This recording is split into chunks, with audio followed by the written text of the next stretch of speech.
Hi, Jesse. How are you doing? Good. How are you doing, man? I'm great. This is going to be, I know, it's amazing. So over the next, so my name is Jose Cormier. I'm the Nature for All Global Coordinator, I guess. And with me, I have Jesse. He's our Canadian coordinator for Nature for All. And he's going to explain a little bit. But over the next 48 hours, close to 50 individuals from almost 30 countries will share their nature love story and how they are hoping to inspire others to conserve nature.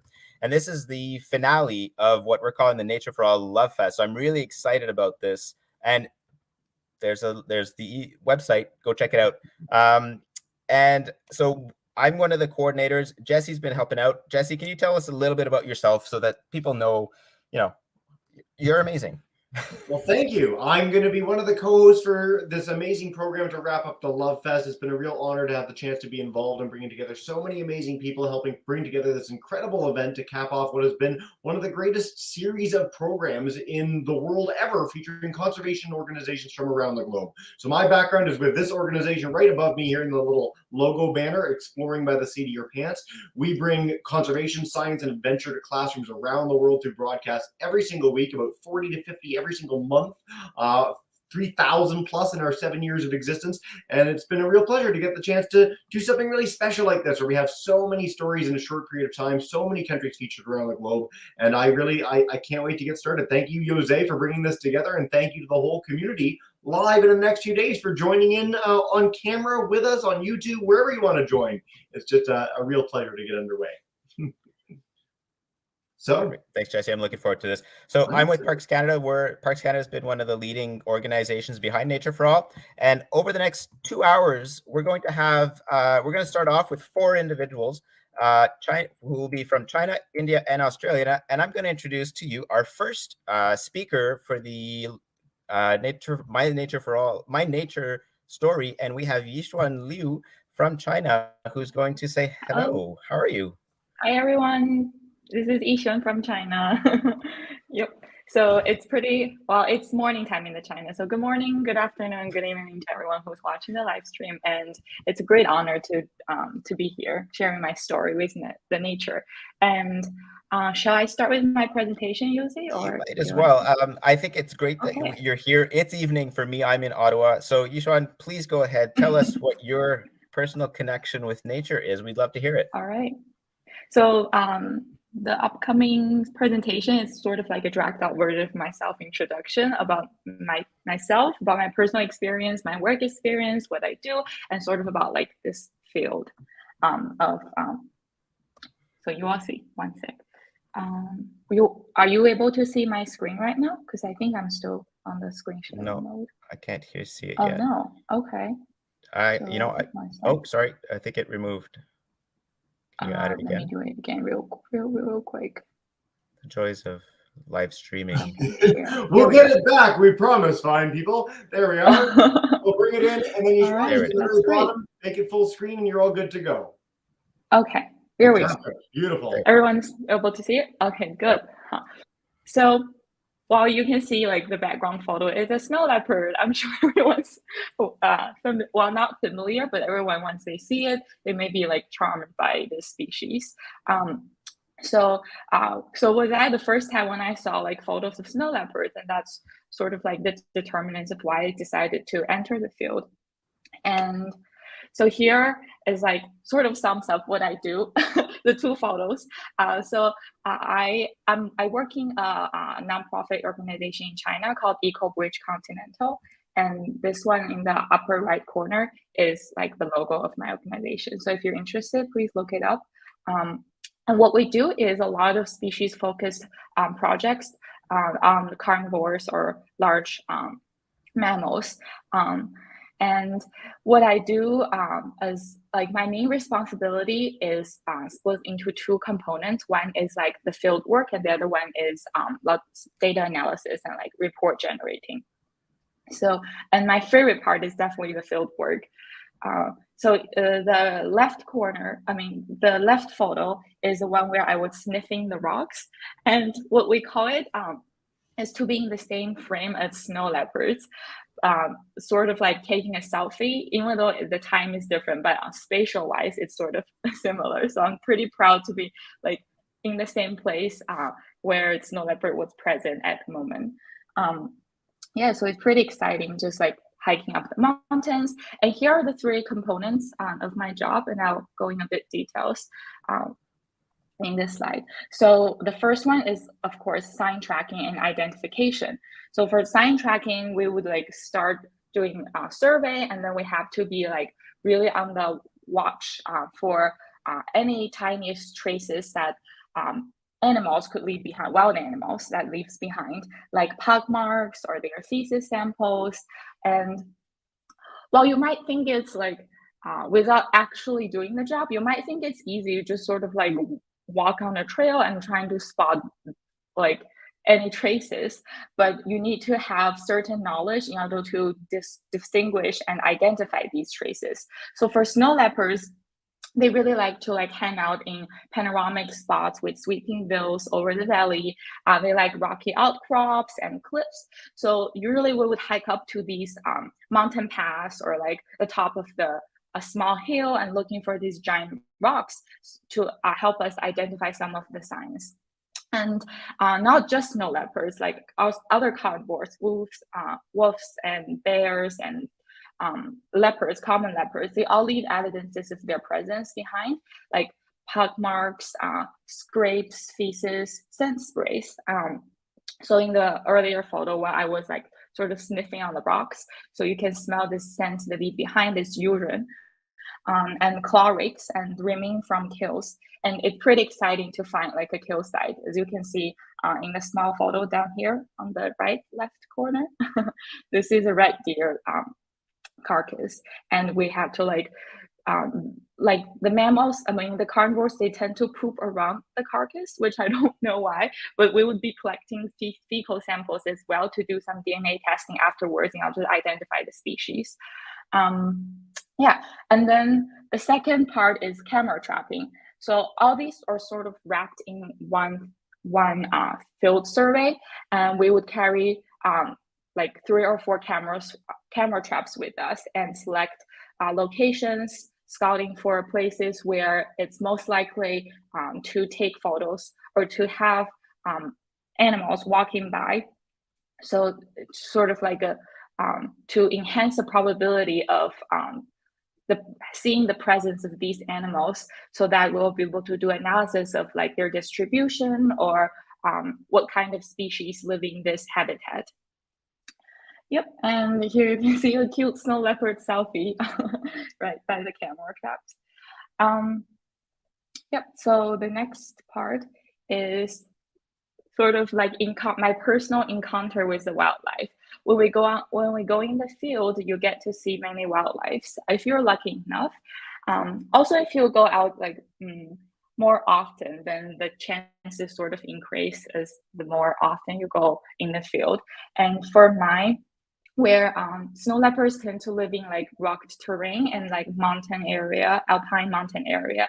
So in these sort of habitats, you often see blue sheep, red deer as their prey, Himalayan marmot, peacocks, and Siberian ibex. These are like ungulates with relatively higher population in the area, so the encounter rate is higher than carnivores. And people often get excited seeing carnivores or birds of prey because they're they're more rare to see in the wild, and you're always considered very fortunate to be able to spot like a cat. So the first photo is bearded vulture, and we have the Chinese mountain cats, like an endemic Chinese species, and there's red fox and leopard cat. So all these photos are taken with like a camera instead of camera traps. So these are also my personal encounter, all my friends' encounter, like as a team. And some of the photos are taken by my friends. So I'm not taking all the credits here. Okay, so here is sort of like a small story I like to share. It's my first encounter with snow leopards. So I put quotation mark by encounter because it's not like really a spontaneous encounter. So this snow leopard, he was trapped in a small village at the beginning, and so the local news reported it, and our organization saw the news. So we sort of like just went on site once we hear about it, and we try to we equipped him with a collar, made sure that his health was in good status and is able to go back to the wild. So equipping it with collar has many benefits where we can track down his whereabouts at any time to collect data for later like behavioral or snow leopard ecology studies. And also another thing is we need to make sure like its health after it's back to the wild, and we'll be able to observe its hunting pattern, whether it's like traveling in a normal pattern as we expect. So if anything that seems abnormal appears, then we will try to like go to the site where its last signal is and see if anything bad has happened. Well, fortunately, so far, the snow leopard is still living happily in the wild. So, and his name is Linzhe. It's named after a solar term in China because he was found the day on the solar term festival. Yep. Okay, and it was found and released in Qilingshan National Park in China. So it was quite a personal story because it was my first, well, also my only so far close contact with a real snow leopard. And when I was watching it sort of like leaving us behind and just slowly jogging up the mountain, people were pretty stunned by like, they just find it being a stunning and heart-touching moment. Yeah, that's the time when you feel like this connection and when you feel like wildlife should belong to the wild, not being captive in the zoo. And this is the moment when it was walking up the hill back to the wild. Yep. So as I just briefly talked about like some elements, here I just like to reiterate and what my personal gains could be from like what I do. Of course, like learning lots of field knowledge from doing field surveys, and we were able to transform our data to actual output like academic papers or reports, and then hopefully eventually the ultimate goal is to have good outcome to make some policy changes so that they can, for example, extend the area of protected areas to include more habitats into the protection area. And also for personal gains, I fell in love with birding and photography, wildlife photography, and also companionship and mentorship with all my teammates and dear friends. I learned like a ton from everyone who I go out in the field with, and it's a great knowledge exchange experience. And the other perks of my job is looking at the cute selfie that snow leopards took of themselves. And this is the baby snow leopard cub. We actually have a short clip video of this on the website where we promote our work. It's a Chinese website. I can send the link to Yusi and maybe he can share it later with you guys. So this baby snow leopard was in front of the camera, like wondering what is this, acting all curious. So the moment was adorable. And these are just a couple great photos of snow leopards. And this is all made it worth it because people think my job is hard. You're out in the field every day. You're tracking up the mountains and it's cold wind blowing. And I remember like knee deep in the snow, but everything makes it worth it. When you see these photos, when you see snow leopard signs, you feel like it's destined to meet them, even though it could be just like a personal feeling, a very subjective feeling. But I think that's what it's all about nature. You build this personal bond with them and you feel touched, and then you started falling in love and looking for more things. And another perk, some other perks of my job is not just like all like working hard and like in the field, but also when the weather is nice, I get to take like a siesta on the rock, enjoy sunbathing a little bit, and I get to make new friends. As you can see here, the herders dogs, they have like a group of shepherd dogs, and they're very adorable. And also when you stumble upon just the absolutely breathtaking and stunning scenery, you also think, wow, this is like some views that other people may never able to see, and some experience that maybe you just get to experience once in a lifetime. So I guess to wrap up my presentation, I just want to share a little bit about my personal feelings about nature for all. Is that I used to be a pharmacist, sort of. However, 2 years ago, I quitted my previous job and decided to enter this field of, we call it wildlife conservation. And it was, I wouldn't say it's pure coincidence, because I think deep down myself, I wanted to be in the nature instead of not be in the nature, but I always wanted to open my eyes more and to enhance my senses so I can observe the nature around me. So I guess I'm trying to say, my point is, you don't have to have a job like me to be actually out in the wild every day to feel the nature. You can feel the nature everywhere. After I started working, I feel like my goals being slowly achieved. Like when I'm out there, even just like in the city on the pedestrian, I get to see birds on the trees chirping. I pay more attention to these small details, the little ants and insects walking just like by the sideways on the curb. And I think what I really gain a lot from doing my job is that I get to be more, I became more sensitive to my surroundings, and especially in terms of like the nature elements. So here is like something I like to tell everyone: when you've got a minute, take a close look around. There's always nature awaits. Maybe in nooks and crannies, maybe just look up to the sky for raptors, look in the bushes for rodents or small birds, whatever you like. Look under the rocks for snakes, and so that is it. Thanks for having me, Yuzi. And if there's any questions, I'm very happy to answer them. Well, I have a couple of questions myself, actually, if we can continue the conversation. So you said you were like working in pharmacy before you changed careers, I guess. So what kind of schooling did you have to go through or did you have to do it, or were you able to just kind of, sort of? training, or the education? Did you go to university or? So I went to a college in America, and my background, you would say, is like the polar opposite of what I do right now, because I studied biochemistry and lots of stuff I do is in the lab. However, there are like the lab components in my field right now, though I'm not like really involved in that part. So go back to your question about the training. I didn't really much receive training, luckily, because, well, not lucky, but also lucky for me in a way, is my platform at that time is like short of staff.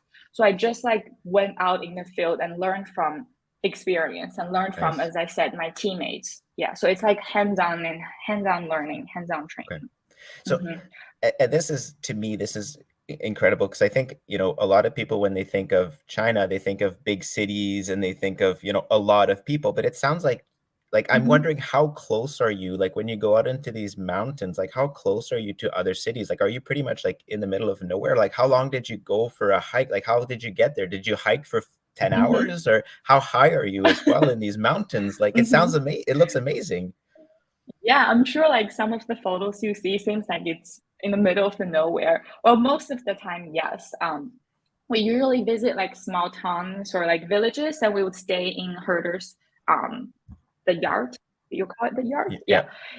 So most of the places out of cell range. So when we're in the field, it's like just out of touch with anyone. I have to text my family, be like, oh, it's going to be out of cell range for a couple of days. Don't worry, I will text you immediately when I come out.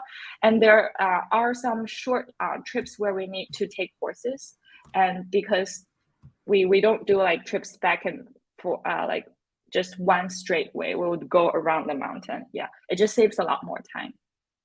Cool. Yeah, so And- it's a place where herders go, not general public. Okay. And the other question too is, so let's talk a little bit about snow leopards a little bit more. So is this an endangered species? Well, it's considered endangered. It was downgraded on the IOC red list a couple years ago. I'm not sure what year, but Okay. and to be honest, so far in China, we think in lots of mountains there is a viable population in the mountains right now, Right. but it just lacks systematic survey to figure out like how many there are, what is their situation. Because comparing to common leopards in China, snow leopards, like when we're talking about their habitats, it's a place where people, or at least irrelevant people, really go, and the constructions or infrastructures are a lot less compared to like city and townships. So it's less disturbance to their habitats, which sort of in a way helps to maintain a better, more integrate, more pristine place for them to live. Mm-hmm. And how big are these leopards? Like, are they, they seem pretty big. Like, what's the size average? Well, we measured like their pug marks, the paw length, and also when we color snow leopards, we would take like samples. So I'll give you an example. So the one where I talk about what you could the color with, he weighs about 54 kilograms when he was estimated to be at the age of 3 to 4 years old. So that is about it for male snow leopards. Females tend to weigh less, and they're actually relatively not as large sizes. Like tigers are definitely the largest cats, and they're smaller than tiger and about the same size to leopards, but depending on different subspecies. So yeah. Cool. Not that big. No. So when you saw that one in person, I guess, how close were you? I was pretty close because I was there when they were doing the health assessment. Yeah, it was like struck by luck. Yeah, and I held its paws with gloves on, of course, and I was like collecting its fur from the ground because they were shaving him to take some blood samples. So I collect lots of snow leopards fur. Oh wow! So when they go in, you're able to do you shoot them with a tranquilizer? They eat like something in that. Yeah, the tranquilizer. We use the blowpipe. Mm-hmm. Okay, blowpipe. And then you have about how much time with them? About an hour or two, or? We actually transferred him to a rescue center to do a full health assessment before making sure that it's safe for him to go back to the wild. Because he was, well, this brings in another issue. We call it like human-wildlife conflict, where carnivores tend to come into like human settlements and maybe attack their livestock. And which caused a sort of a conflict. So when this snow leopard was found, he was actually near a village where he was not supposed to be. At least it's not considered as a Euro habitat for him. Right. So we figured that he might be lost. And it was a village by the foot of this, the mountain. And that's where he should be, belong, but that's where he likes to roam around. Right. Yeah. Okay. So a couple of quick more questions. So I'm just curious, like, so what do they eat? Like mostly small mammals, or do they eat birds, or? Yeah, mostly ungulates. Also depending on which area they're in. So blue sheep, like I said, that's their main prey. And they also like hunt down baby blue sheep because for like male alpha blue sheep, they're pretty strong and they can't tackle them just by themselves. Yeah, it's pretty tough for the carnivores to hunt. That's what I've learned. I always thought like carnivores are omnipotent. They're like the lord of the mountains, but actually it's pretty tough for them to just feed themselves. It takes a lot of energy and strategy as well. Yeah. And so when you go up into the mountains, like you're there for a few days, or like, so you're walking around the mountains a fair amount, I'm assuming. So you got to be in pretty good shape. Well, I want to stay in good shape, but people like my teammates and my friends will all say when you're in the field, you get chubbier because you're consuming so much energy and you're eating a lot more. And in the areas where we survey snow leopards, it's like we eat lots of lamb and like noodles, and these are all high calorie food. Right. Yeah. But So do you these do are this both regardless. it sounds like you're out there in the winter time, or is it always snow covered? Like you're there at different times of the year, right? It's easier to detect the presence with snow-covered ground. Yeah, so Right. also there are like different guidelines on when do you go out to do survey, depending on what your study objective is. But Right. mostly is in the winter or like before in the fall season. Yeah, Okay. and also in the summer. So we do survey twice a year. We leave the camera traps out there for like 6 months for them to maintain themselves, and we have to change the batteries and change the card, the memory Okay. card. Yeah. Mhm. And then you take all that information, then you go back into the lab and analyze kind of what you found and make reports. That's the Yep. unfun So, part. well, that could be the fun part, depending on what you like. Yeah. So we have two sets of raw data. Like generally speaking, we have camera trap data, which are just like photos of wild animals, and we need to do first species identification, where we need to like go through the tons of like gigabytes of photos, and we pick out the ones that actually capture the animals and identify the species, and then we would like tease out these snow leopard photos and do individual identification based on their rosette pattern on their body. And that is definitely a job that's like hauling your eyes. Like it takes a lot of toll on your vision because you're like staring into the screen for hours just trying to find like tiny differences between like their black dots on their body. Yeah, but it's also fun, you get to see lots of good selfies of animals. That sounds like fun. Yeah. Perfect. Mhm. Well, thank you so much for taking the time. We told you it would feel like the quickest 30 minutes of your life, Yeah, and I I think was it looking went at the really time and fast.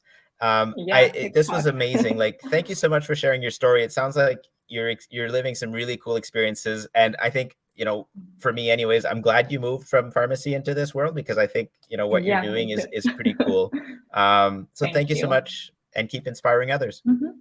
Thanks, Jose. Thanks, everyone. And I can't wait for the rest of the stories. I'm pretty sure they're good. Same here. You're Okay, the thanks first for one. We've having got me. lots to go. All right. Bye. Have a good Bye. That was amazing. I'd like to bring a great friend of mine, Jeet D from India. He is the founder of an organization called Wild Roots India. Jeet, thank you so much for coming. How are you doing? I think you're on mute. There we Yeah. go. Hi, Jose. Like it feels nice and like a bit of network glitch from my end. Like sorry for that. And it It feels great like happens. to meet such great people and hear their stories. And thanks to Nature for All and IUCN for giving me this opportunity to connect all the way from India. I'm glad you could make it. I know sometimes, technology is always challenging, but I think what I'd like to do is leave you. I'm going to step out, manage the background. I will let you, and I think we can bring in our next guest. And I don't know if you want to introduce him, I can introduce him. But his name is Jeshurun, and he's also from India. So let's bring him in, and you guys can have a conversation, and he can tell us all about his love of nature story. And I'll get out of here. Hi, Jeshurun. How are you? Hi, this was it. I'm good. How are you? Nice to connect. Am I all the way audible? from India. Yes, you're audible. Can you hear me? Yes, I can. Yeah, it's great to Okay. connect with you. Yes, and like it's very exciting to like connect with a documentary photographer from Chennai, India. And like I got interested in your profile because I saw that like you primarily work with the Indian elephants. So see, as far as my connection with nature goes, like it started off with an elephant, like when I was 7 years old. Right? Like I'll just begin with a very short story. Like I was born in a place in South India only, in Tirunelveli. Right? Oh, okay. Yeah. And the first encounter with nature was with a huge tusker, like out there in Tirunelveli. Like I got lost in the forest, and I was like sitting by a small stream, and there was a huge tusker which came out, and I had splashed a bit of water like on the tusker, And guess what it did? Like it filled up its entire trunk with water and splashed the water back at me. So that was my first interaction with the E for elephant that we used to learn in our schools. Yeah. Like, so tell me Yeah. about yourself. Like what actually, like rather what would be your first tryst with nature? Like when did you first fell in love with nature? Okay. Sure. Shall I just share my screen? I have a small 8 slide presentation just to run you through the whole journey of what I'm doing, if it's okay. Yeah, sure. Yeah, sure. I'll just try to share my screen. Jose, if you're there, like you've got to help me out in a bit of technical things. There should be a present button near the bottom. Yeah. And if Yes. you do that, and then you click on, oh, there it is. It's coming, and you can add it to stream directly, I think, or I can do that for you if you Yes. want. Here we go. It should load. There it is. Is it visible? You're good? Yeah, we can see it. You might Yes, not be able yes. to see yourself in Jeet, but we can see your screen perfectly. Sure. Thanks. So I just So I just give us a small introduction about how began my journey. So as you rightly said, I am from Chennai, the coastal town, and most of my initial documentary work actually was with the feral animals on the periphery of the city, like dogs and the odd macaques. And then, of course, we have a big problem in Chennai as well with regards to plastic pollution, the freshwater sources. And we have the migrant and seasonal olive ridleys coming to our shows as well. Now, of course, I was working on these projects, but I didn't actually feel, a real attraction towards the subject. To be say nothing against the reptiles and the birds featured here, but still, I actually did not feel that much of a deep bonding or a connection with the muse. So it was then I actually started digging, and I actually realized I first fell in love with elephants in upper kindergarten. So it was at a very young age as well. So I had to present for 5 minutes on giraffes in my upper kindergarten, and I hated that speech. And once I came out of the class, my mom, of course, Indian mothers actually bribe their kids once they perform academically. So once I came out, and she was like, "What do you want?" And she said, I said, "I want an elephant toy." And that was when I unconsciously was attracted towards this one animal, and I still have it here with me. All these 2.5 Wow. decades later, I still have it. So that was how my love for this animal actually began at a very young age. Now, of course, after that, I went on to do my engineering and all that. And there also, I had several keynote speakers from XCOM of IUCN as well, where I was the small drive and attention and love for nature was slowly being kindled over time. And that was when I again fell in love with the same animal from my kindergarten. So I started to go ahead and take pictures. For 1 year, 2018-19, I was blindly taking pictures.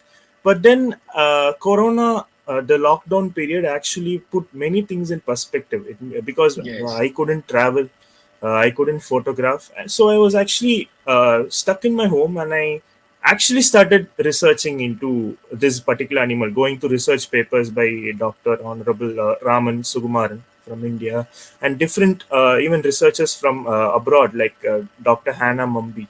And I was actually getting to know this animal better, and it actually made sense that each state of India is treating the animal differently. Tamil Nadu was considering Yes. it differently, Kerala is considering differently, Karnataka differently, Andhra differently, Chhattisgarh differently, and West Bengal differently. So that was Have when you I ever been realized to that Assam? I'm Yeshurun, yet have to you ever visit. been to Assam? I'm yet to visit You're, Kaziranga, so it would be a you're great most pleasure welcome. to be there. Yeah, it would be a dream to be there, actually. There's vast plains with rhinos and elephants, like Valhalla of wildlife. I would love to be there. So, till now, I guess my work has revolved only around South India, so I'm yet to come cross up north. So, it would be my dream to come there and Corbett. So, yeah. Fantastic. Like it's so nice to like nice and inspiring to know about your journey, like how you began. And like as you have mentioned in the slide, like India is a nation of diverse cultures, festivals. Like we have like 1,600 different types of soil coming from the north to the south, and Yes. each soil brings in a bit of connected biogeography along with them. Yes. And like, what's your inspiration? Like, I would be very interested to know about it. Like, Yeah. what has been your greatest inspiration to take up filmmaking as your storytelling medium? Like, so why Actually, filmmaking? still photography, sir. I actually do still Photography, photography. okay. Yeah, still photography. So So is there the any thing, reason like why you chose the visual medium? yeah. So way back, this actually goes to way back when before I was born. So my grandparent was working in the harbor. My granddad. So what they used to do, they used to take these great photo books and they used to roll it up for smoking. So while they were doing that, my granddad had seen this one particular black color book called Indian Wildlife.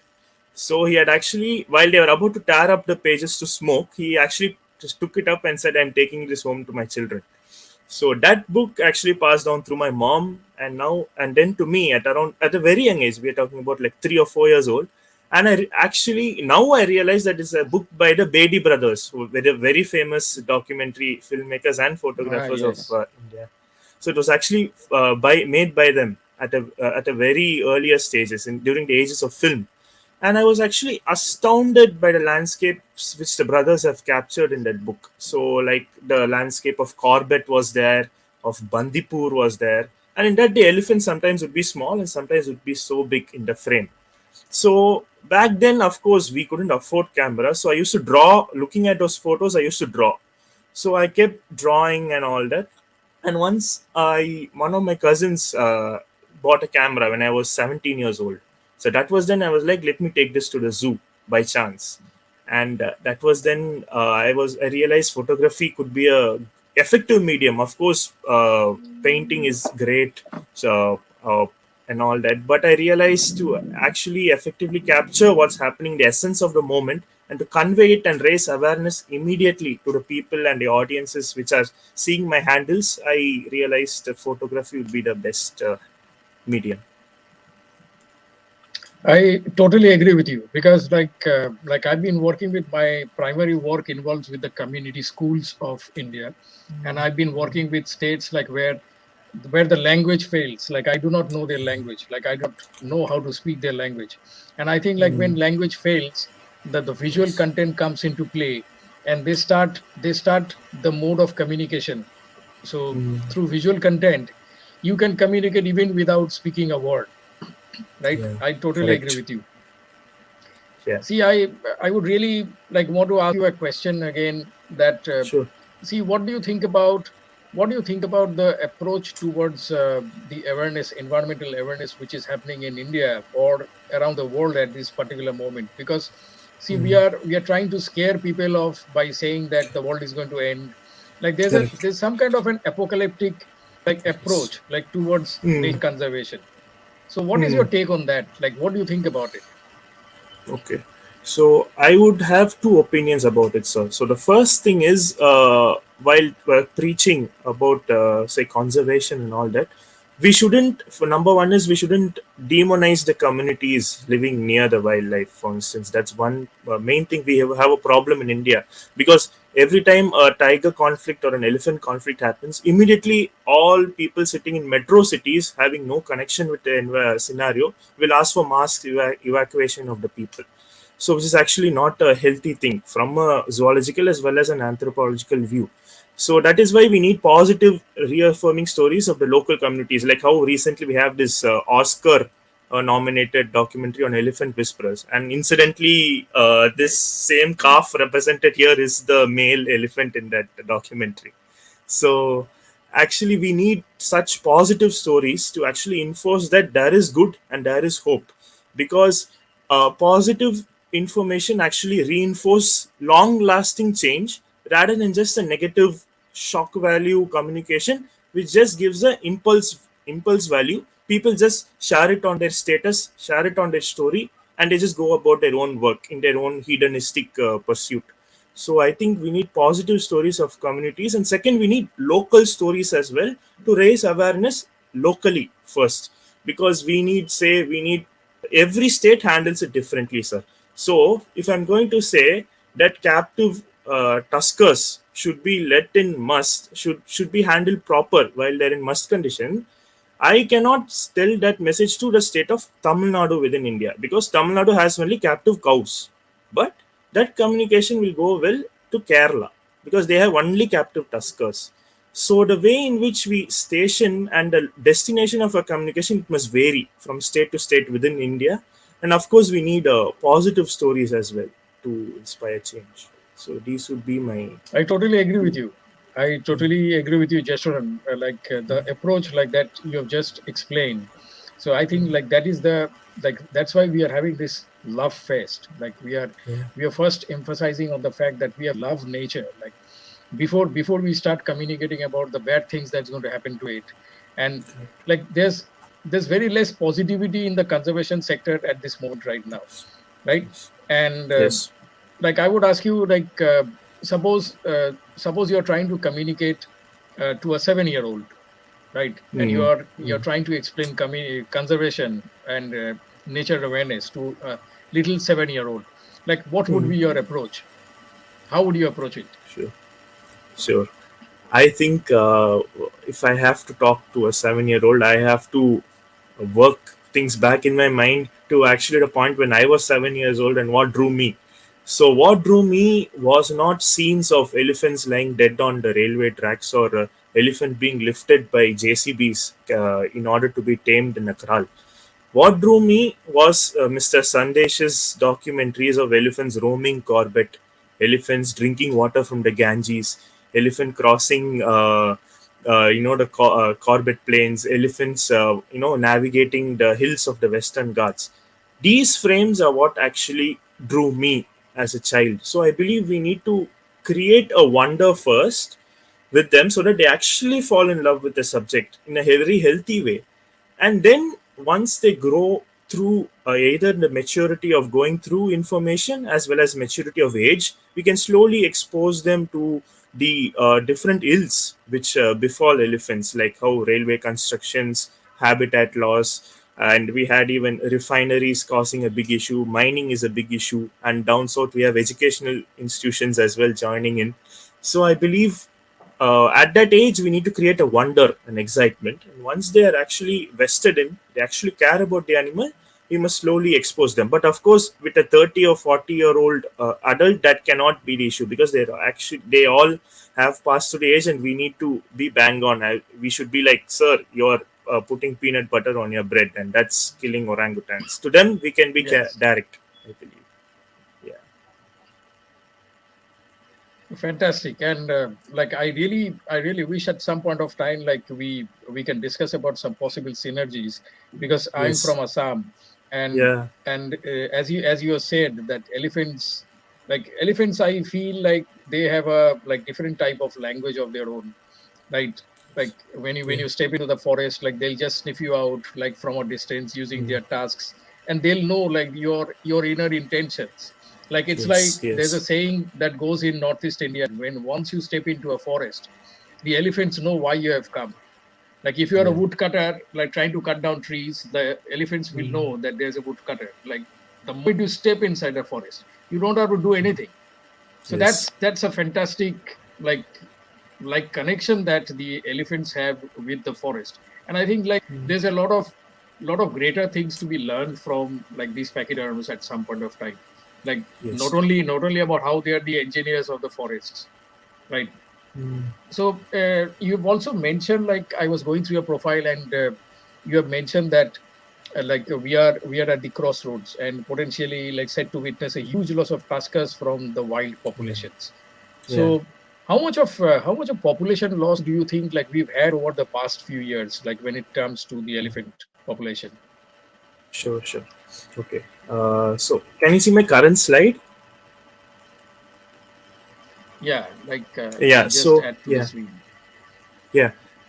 So the thing is, like, we are facing a huge crisis because recently the Wildlife Protection Act of India was amended in order to add the word "other" with regards to reasons for capture of wild tuskers. And currently, for every 5 female elephants, we have one tusker, and down south, the ratio is even lesser because the vegetation is also very tough to navigate for them. So, with regards to the area there, the number of tuskers there are extremely less. And currently, there are certain states where 5 tuskers are being captured every month for no reason of conflict and no reason of evacuation as well.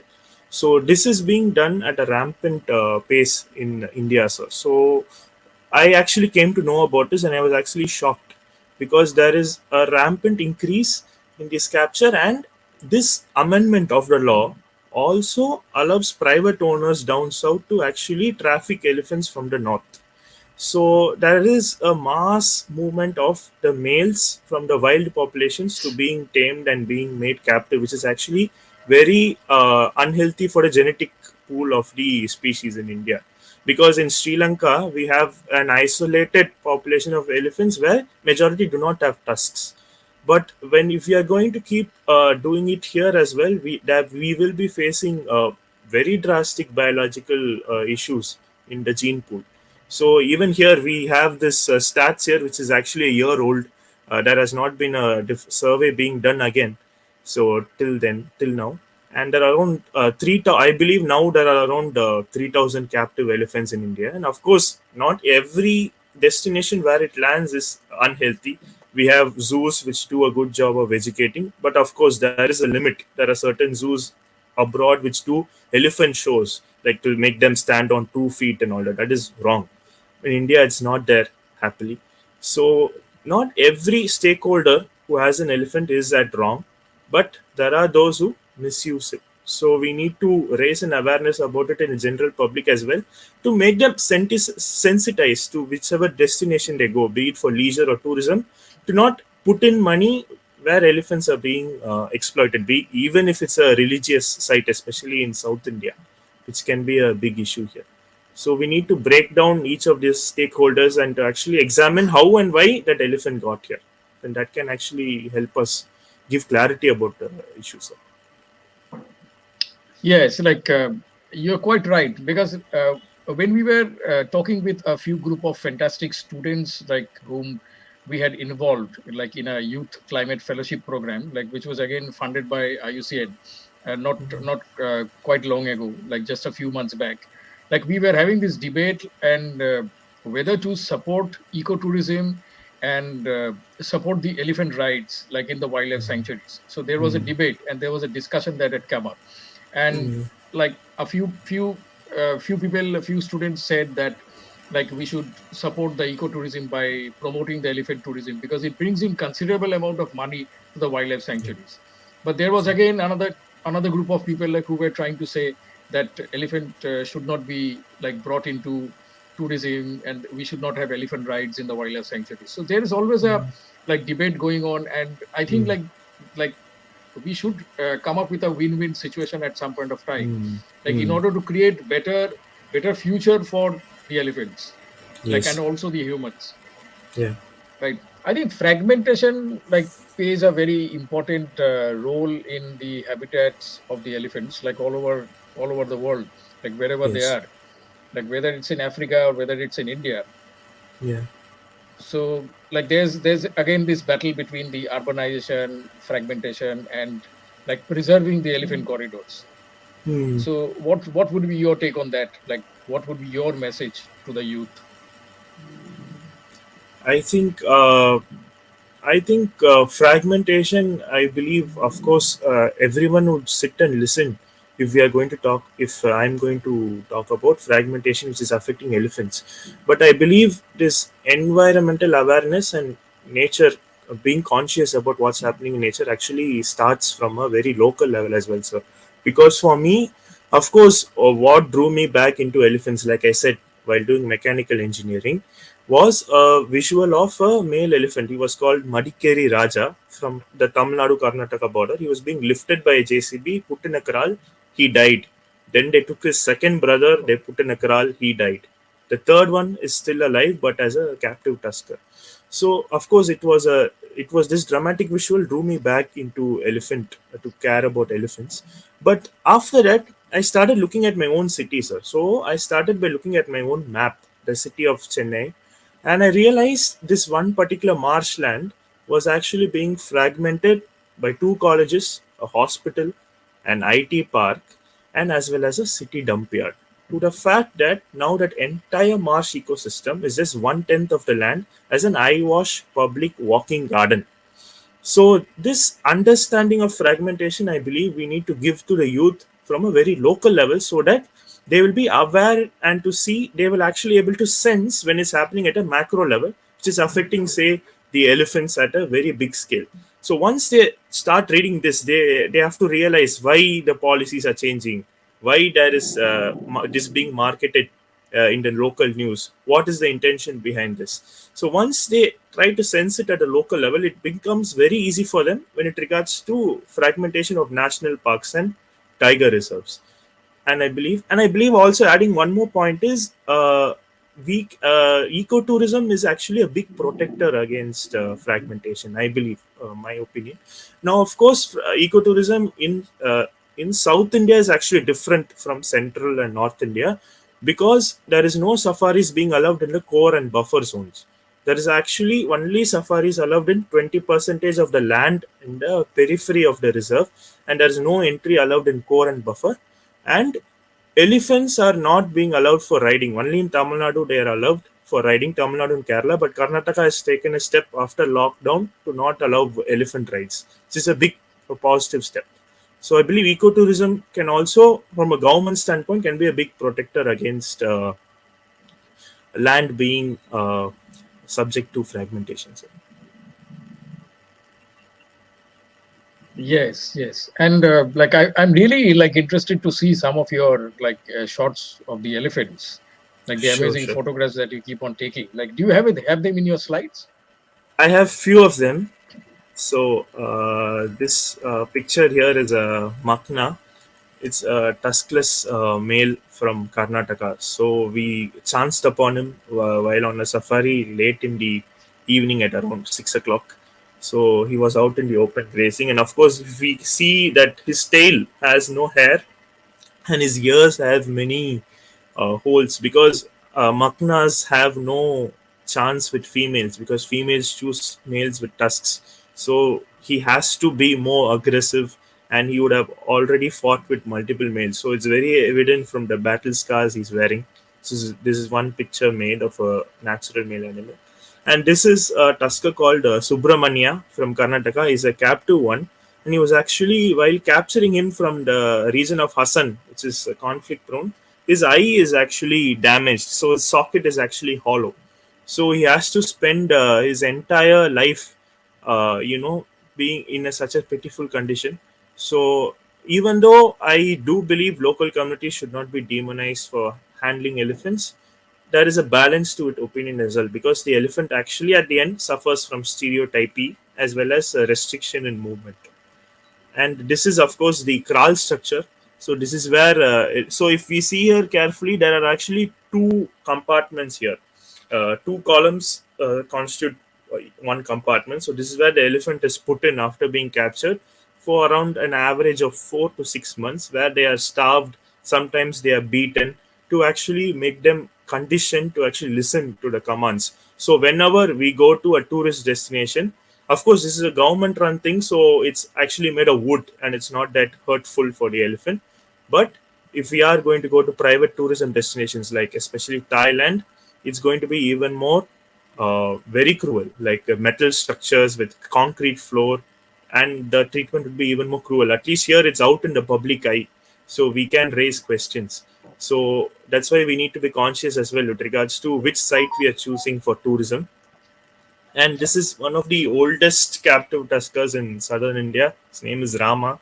He's speculated to be around 78 to 80 years old. He's blind in both eyes only recently, and he has only one characteristic big tusk. And he's the second biggest tusker in South India to the Bogeshwara tusker who died at around June of last year from Kabini. And then this is an interesting moment of Wow. tusker called Kanchan in Karnataka. So they are actually left to. So the beautiful thing about Karnataka is musk tuskers are left to roam free in the wild. So which is not being done in any of the other states. So they can mate with free roaming wild cows as well as captive cows, and then they return back in the morning. So while they're being, of course, they have a drag chain attached so that the mouse can actually see the tracks and track them and bring them back. So here, unsupervised, he is exhibiting a behavior which is seen only in Africa, widely observed in Africa, where they actually strip a bark and they eat the inner portions of the trees. So even though he's captive, he's exhibiting a behavior which is actually very natural. So even captive elephants, I believe, should be. This is a great case study in order to make sure that captive elephants are being put in a condition where they can behave as much natural, behavior as possible. Because of course they walk 10 kilometers a day, and of course we cannot allow it. But as much as possible, we must allow them to behave in a very natural way. So those are a few photos which I had added in the presentation. So. Thanks a lot. Like these are fantastic. Like absolutely. Like the last visual, like of the like I've never seen an elephant like do that, like stripping of the bark. Right. Though I've seen a few marks like in the forest, like inside the forest in Kaziranga and other forests in Assam. Like in fact, like if you ever be to Assam, like I'll take you to a place like which is even better than Kaziranga to observe elephants. Like the concentration is also very big, and there are about 7 families of the elephants, like the 7 herds, and like they live like together, and they live like one big community. Like, and the communication between inter-community communication is amazing. How they like share the resources and how they like take care of the young. Like there have been cases like where a female, like I've seen a female elephant like foster a child like of another female elephant, like when that elephant was like facing some problem. So these are certain things like that you get to see. Elephants are fantastic. Like, thanks for like sharing your. Thank you. I don't know, like Jose, do we have more time for Yeshurun? Yeah, you can do a couple more minutes. I think you've got about 4 minutes if you want to talk a little bit more. I think there's a little bit more information on your slides. So please go ahead. This is fascinating. Yes. Amazing. Yeah. You would like to like get on with your slide, like, because I would like to have a last question for you. Sure. I can have the okay. So I must go through the content first. I'll just quickly skim through them. So, like I said, like these are the few issues we are facing India. So we have the demonization of tuskers in must. We have private ownership in temples being used for tourism rise, as Sir rightly pointed out, as well as we have the rampant capture of tuskers for trade and private ownership. So this is my focus area of my work. So handling how I would like to do an interstate study, since each state handles elephants differently, as to how they actually handle elephants in must. So must is like a sexual maturity phase where for 3 months in a year they are extremely active and their biology forces them to mate. So they can be characterized by having these big foreheads with fluids coming on both sides. So that's when you know a tusker is in must or a female is in estrus. And of course, how food is being handled in a captive management, as well as in natural conditions, how enrichment is being done, as well as conflict mitigation and number of captures per year.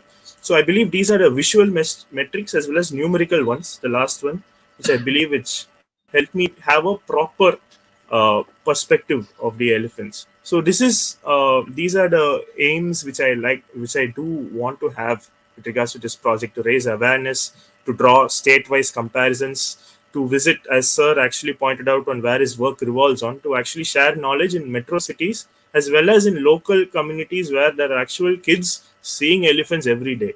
So we must teach them, sensitize them to not treat it as a joke, like to go close, to see how close they can go to take a selfie and all. This happens a lot in Western Ghats. So in order to make sure they don't tease, and also I want to, how I was touched to draw close to these elephants, I want people also to be able to feel that touch. So it would be great if around 20 years down the line I can afford to make a mass copy paperback book of all these creatures to give to the public, where they can actually get to know all these elephants. So of course, elephant tourism is one thing which we need to be aware before we visit as an international audience, especially. And that would be it. So fantastic. And I would like to ask you a last question, like if you don't mind. Sure. like what would be your message to the youth of the world, like who are so passionate about raising their voices and act for nature conservation? So what would be your message? I believe, like you excellently pointed out while posing a question earlier on, that we need to have a uh, balanced worldview with regards to conservation issues. Because if we are going to go too much towards the negative and present humans as the antagonists of the story, either they're going to be demotivated or they're going to feel lethargic. So there won't be positive construction action here. So number one would be to have a balanced outlook in the way in which we're communicating. Of course, we need to call white as white and black as black, and to say what's wrong as wrong. But we shouldn't present our message in such a way that we don't demonize all the humans here, but we must objectively and scientifically criticize the issue which is causing it, issue or the cause causing it. And number two would be to start with our local communities, so that we actually raise an awareness where we actually belong. Because many people, they approach, whenever they work on a story, they approach all the big names, but their neighbors wouldn't know what an elephant really does. For them, it's an elephant which blesses them in the temple. That's their definition of elephant. So sometimes they will preach to the world but forget the neighbor, as how the Bible puts it. So I believe conservation story should start at a local level. And third, we should never demonize communities who are living in the interface of human elephant, as well as human wildlife as well, be it any animal, because they are facing the animal every day. But we can sit in our metro cities and criticize them, because we are not losing our crops to elephants or our property to elephants. So I believe these three would be the tenets for more an inclusive and constructive notions of storytelling, so that we can make the public more interested and consciously aware of nature. Thank you so much. Like, thanks for those like amazing words. And it's so inspiring to know about your learning journey and your work. And we hope to like meet at some point of time. Thank you so much. Sure, Over to you, Thank Jose. you. Thanks, Jeshurun. This was amazing. I think we're off to a great start. So thank you again for joining the Nature for All Love Fest and sharing your nature love story. I think we'll move on to our next person and wish you all the best in your day.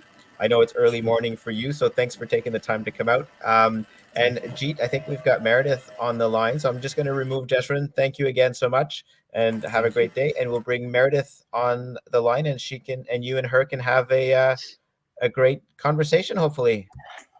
Hi, Meredith.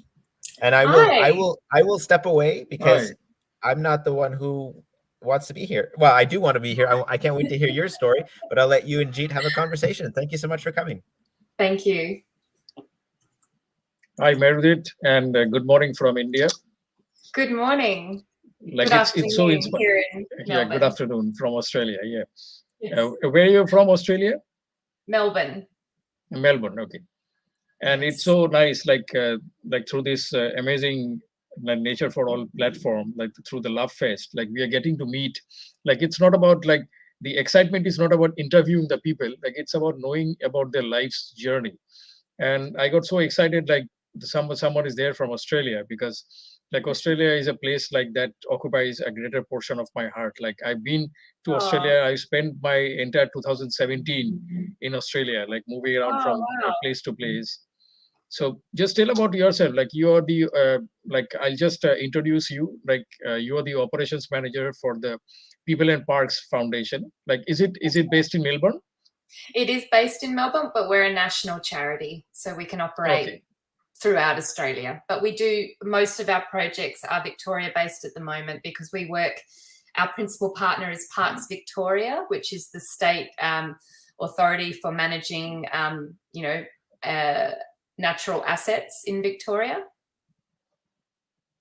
Amazing. So we work closely with them. So let's start this learning journey. Like I would rather like place it as a learning journey, because like I'm getting inspired and getting to learn from all these amazing people I'm meeting, like through this Nature for All Love Fest. And the first question which I would want to ask you is a question like which like I was asked by Mr. Sean Saudi, the chair of IUC and CEC at some point of time. Like when did you first fall in love with nature? Right? What was the first moment? Like tell me about that first moment that made you connect with nature, and you narrate your own experience. Sure.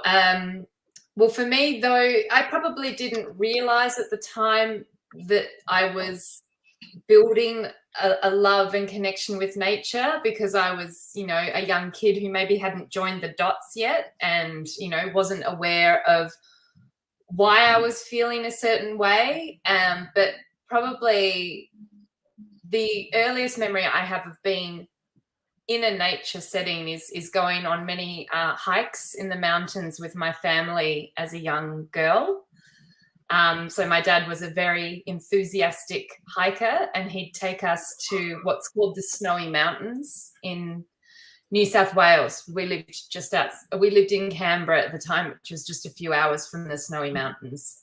And you know, they're snowy in the winter, but we would go in the summer, and we would spend our summers going up and down the mountains and swimming in the, you know, the natural swimming pools that were created by snow melt, which were very, very cold, and you know, taking in all the sights and sounds of nature in the mountains, which is probably still one of my favorite places to be.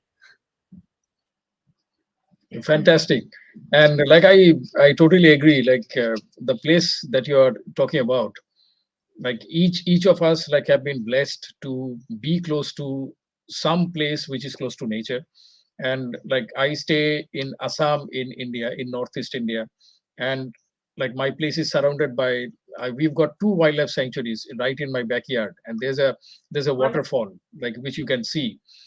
And see, we are in different biogeographical regions, but yet like we are having the same connection with nature. So Yes. I would like to ask, like, what inspires you primarily in your work? Like, what drives you? That what gives you that passion and power, like to do something for nature, to give something in return? Well, I was lucky enough to find this role when I came back to Australia. I'd lived in Scotland for 5 years prior to that. And so I moved back to Australia in 2013, late 2013, and I was looking around to see what kind of work was available, and this came up pretty quickly for me as an opportunity. And I just read the synopsis of the role, and I read about the mission of the organization, and it resonated with me immediately, because the mission of our organization is to better connect people with nature for healthier people, places, and planet. And so when I read this, I thought, yes, I'm on board. You know, I believe in this mission, and I believe that, in fact, what we believe is that we need to meet people where they're at. So not everyone is as far along on their love of nature journey as you and I are. There's many, many people who are not quite understanding their connection with nature yet. And so part of our role that we see is to work out where people are in their thinking about nature, and then from there, meet them in that place and deliver to them a story about nature that they can understand and appreciate, and that they can connect with, and from there build their own nature connection, because we believe that we only care and look after the things we love, and we love the things that we see value in. And sometimes people see the value without, you know, thinking about what it does for them. And sometimes people only see the value when they can see a direct impact for them. And so part of our messaging is being with nature and identifying with nature is good for human health and produces human health outcomes. I think the WHO has said it quite succinctly. There's no better intervention into health than to connect people back with nature, because we've de-identified as part of nature. But we are as much a part of the natural world as any other tree, duck, lake, rock. We are that, and we've moved beyond that thinking as humans, and we've started to think of ourselves as other than nature, apart from nature. And that's to our health detriment. We're actually becoming more unhealthy for not realizing that connection and sense of identity.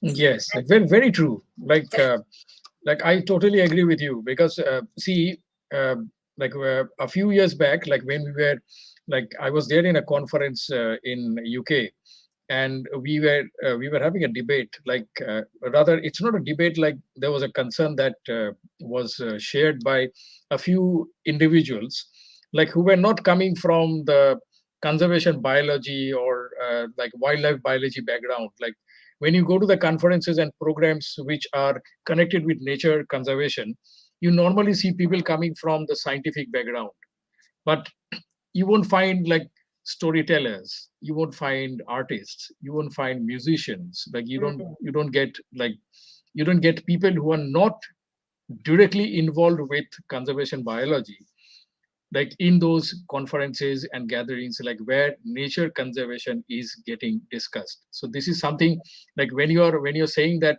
it has been your interest and responsibility, you have taken up a responsibility to connect like people from every sector to come and connect with nature. I think that's the basis of the many success stories that we are having all over the world, right? And that's a really important point, because our messaging is really around bringing together two artificially separated concepts, health and environment. They need to be linked back together. And unfortunately, governments feel the need to silo and separate issues. And that is a big part of what we're trying to do, is influence systemic change so that these things aren't considered separate anymore. They're in fact wholly inextricably linked to each other. And in doing that, if we recognize the inextricable links between our health and our environment, then you also start to bring in all of those different social cohorts that weren't previously engaged, because human health is everyone's concern. So it's a great way to provide that unifying factor that perhaps when you're exclusively talking about the scientific ramifications of environmental conservation gets lost a little bit, is the why factor, the who cares factor. And even those people who we would not agree with, but even those people who don't think about environmental conservation as an imperative issue will think about their own health as an imperative issue. So it's a good way to get people on the rope. See, speaking about health, like I'll tell you, share something about the Indian perspective. Like when the COVID-19 pandemic had hit the entire world, and when it subsided a bit, like though it's still there lurking somewhere, like we are still wearing the masks in the nooks and corners of the country. Like we did a very interesting survey to find out like which are the places like which got affected by the COVID the most. But believe it or not, like inferences came from all over the country that places which are closer to nature, like the people who are staying closer to the forests and they are surrounded by nature, like they were not being affected that much by the virus. So this is a fantastic, and this is a clear inference, like why we need to connect more with nature and like live among it, right? And I think like you've also mentioned, like I was going through your profile, like you love spending time connected with nature, and like how you balance your professional and personal lives as well. So about your programs, like who are the participants of your program? Like who are the people that you work with primarily? Yeah, sure. Maybe I'll if you don't mind, I'll present some images. Sure. I've just created a couple of slides. So I'm just going to figure out how to do that. There's okay. a present button, like load. Yeah, I think I've got it. So it's really just some images that I can talk through, and these are some of our programs that are really key to what we've been able to deliver so far in terms of our mission and our objectives. So I'm just waiting for it to load now. So there's a present button at below. Yep, Below I've you'll hit find a that, and it's present just button. processing. So it's just because it's images, I think it might take just a second, but it says it's processing, so we'll believe it. The first program, when it does come up, is called Ponan Pulgi, and I'm just going to put that name in the chat because it's an Aboriginal word. Ponan Pulgi essentially means resting places or cemeteries. So what we've done here, and hopefully you can see those images now on the screen. Yes, This is a really important project we're helping deliver in partnership with traditional owners, so Aboriginal people, and Parks Victoria up in the northwest of this state. And what's happened is that, you know, for thousands upon thousands of years, traditional owners have lived on country, identifying as part of that country. They are country, and traditional owners have a very important saying that we repeat often, which is, when you care for country, country cares for you. It's recognizing the reciprocity of our human relationship with nature, and how when we look after the health of nature, nature looks after our health. So that's a traditional owner wisdom that has been long practiced by traditional owners in Australia. What happened up in the northwest is that it's really interesting situation where during one of the most recent ice ages, this part of Australia along the Murray River, which is a very long river throughout New South Wales, Victoria, and South Australia, it travels the whole distance, was one of the very few places that was not frozen over during the last ice age. So traditional owners from all over the country gathered in this place. Thousands of clans for probably hundreds, if not thousands of years existed here. And so they, of course, died here, and they're buried here. And they were buried in sand dunes along the river that were bedded down by vegetation. Unfortunately, since colonisation, that vegetation has been eroded and has disappeared off the land, and that's for a variety of reasons. It could be rainfall, it could be salination, it could be hooved animals, it could be four-wheel drives accessing parts of the country they shouldn't be accessing, for example. So there's many different threats to this country. And what's happened is the vegetation, when that disappears, the winds that are really significant in that part of the world blow over that area and shift the sand, meaning that the bones of the ancestors that have been long buried there are emerging from the ground and being exposed to the sun and the elements. And this is extremely distressing for Aboriginal people, as you can imagine. Aboriginal people believe that if you are not buried on your country, then your soul is lost. And Aboriginal people report going onto this country and hearing screaming, you know, the screaming of their ancestors who are lost because they've been separated from their country. And I think this is a really clear demonstration of where health and environment are inextricably linked, because this is a mental health issue as well as a physical health issue, as well as an environmental health issue. So what we're doing to help redress the issue is rebury those remains, rebuild the dunes that have blown away, and then revegetate those dunes and ensure the vegetation stays in place by potentially fencing off those dunes to animals or other incursions that could threaten that vegetation again. So that's one of our projects, and it's a really significant project, particularly because we're working with a group of Indigenous people who have been raising this as an issue for many, many decades, and finally now have some traction because we were lucky enough to get some philanthropic funding to help launch the pilot and build the case, build the business plan for a landscape scale approach to this work, which is what we are now working with the Aboriginal people to find funding to do. So wonderful, like fantastic. Like it's so inspiring to know about your work. And when you speak about Indigenous communities, like I share the same sentiments with you, because like when we work in Northeast India, like we are working within the 7 states, there are more than 65 tribal communities, like each with their own belief and each with their own connection with nature. Like there's a, like I'll just give you an example, like you have stated an example of the Aboriginal people who believe that if they're buried like in their own lands, like their soul stays over there, and so all these things. So like I was working with the Apatani tribe, like it's in Arunachal Pradesh in Northeast India. And you know what they do, like I'll just share a very small thing that we have observed.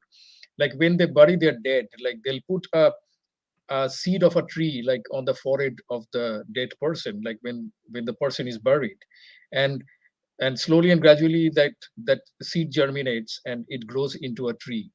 So that person becomes a part of the forest, like at some point of time. And so that's the connection. So they believe that the person is still alive, like in the form of a tree, the soul still remains. So these are certain connections, like which like we cannot overrule, like when we are like recognizing the efforts of the indigenous communities. Like I'm so thankful to you. Thanks That's a for beautiful story. thanks for amazing. Like if you ever visit India, like please come over to Northeast. Like it's one of the Me too. like most prominent biogeographical areas, and like there are some fascinating communities to work with. That would be And wonderful. Yes. see the next question, which like since you are already working with the communities, see when we speak about nature communication, like at some point of time, like whenever we are trying to like propagate nature communication, like we are bringing in a bit of fear and a bit of apocalyptic approach. Like we are trying to scare people by saying that the world is going to end, like there are some bad things happening, like global warming is going to result in the sea level rise. So even in Australia, like I've seen like some of the houses in the coast of Perth and Queensland, like they were put on sale. And when I asked the people, like, why are you selling off these like amazing houses and the speedboats that you are having, that they said that eventually the sea level is going to rise and we don't know what to do with our house. So they're really scared. Yeah. So what is your take? What is your take on the approach towards nature conservation as such? Like, do you think like we are like the world is trying to scare people much more, or is there a way to bring in a bit of love and positivity? Like since this is a love fest that you are speaking. Yeah. I think the love and the positivity is essential, because I think fear can be paralyzing. And if we only speak in these negative terms about the disasters that impend, then we take away people's sense of control and power to do anything about it.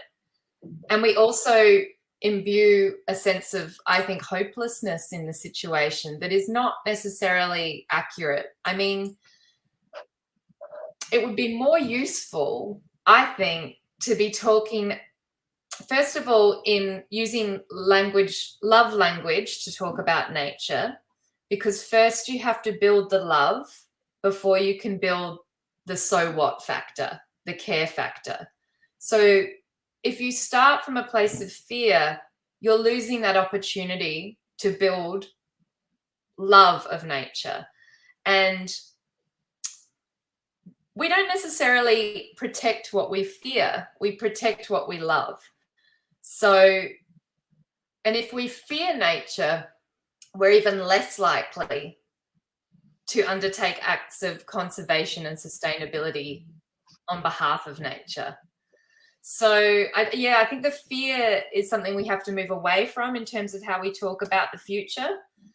And though we need to be painfully aware of what our future holds if we don't take action, it's not the way to get people to take action. It might be the way for some people, but if you're talking about the vast majority of people, you need to present them with opportunities to undertake those acts of conservation and sustainability that they can get their head around, first of all, and then present ways to build those acts as time goes by. But as I said before, our messaging is always, how do we meet people where they're at? If we bombard them with statements of fear, not only are we not meeting them where they're at, they're never going to come on the journey with us. If we start from a place of what do you love about nature? What would you miss terribly if it wasn't there in the natural world? And yeah, start by building that recognition every human needs to have in themselves, that they are connected to this thing, that they are this thing. And so we don't move forward as a healthy world unless our natural world comes with us. Fantastic. Like I just wanted to like hear these words from you, and like immediately a question arises in my mind, like what drives you, and what inspires you to like do what you do? So what has been your greatest source of inspiration? I think it's just for me, it's I'm lucky enough in my job to have a great balance between there is a lot of desktop work, of course, but there's also a lot of opportunity to get out into nature and be in nature and be inspired by nature. And, you know, even things like we're planning a meeting for the Ponampulgi project up in the northwest, and we're planning to do it on country, you know, on the sites, rather than in an office or rather than, you know, in a boardroom.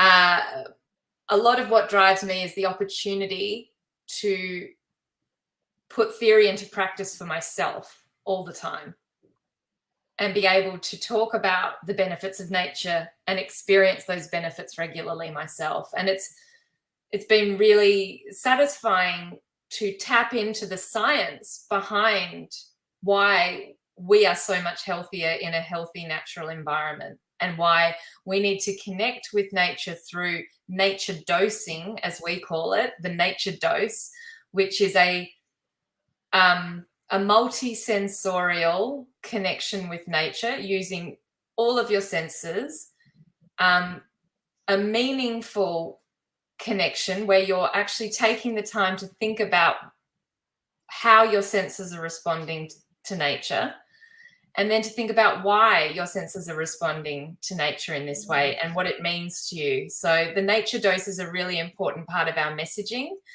and we use that in a lot of our messaging about our programs, one of which is Live Nature Wise, which has many sub-programs under it, which is essentially about this connecting people back with nature and helping them to identify with nature. So, yeah. And yeah, you can totally find out more about us through that web link. Thank you so much. Thanks for sharing the link. And yeah, like, would you like to go back to your slides? Like, do you have? Yeah, I do. Yeah, okay, like so we've got a bit of time.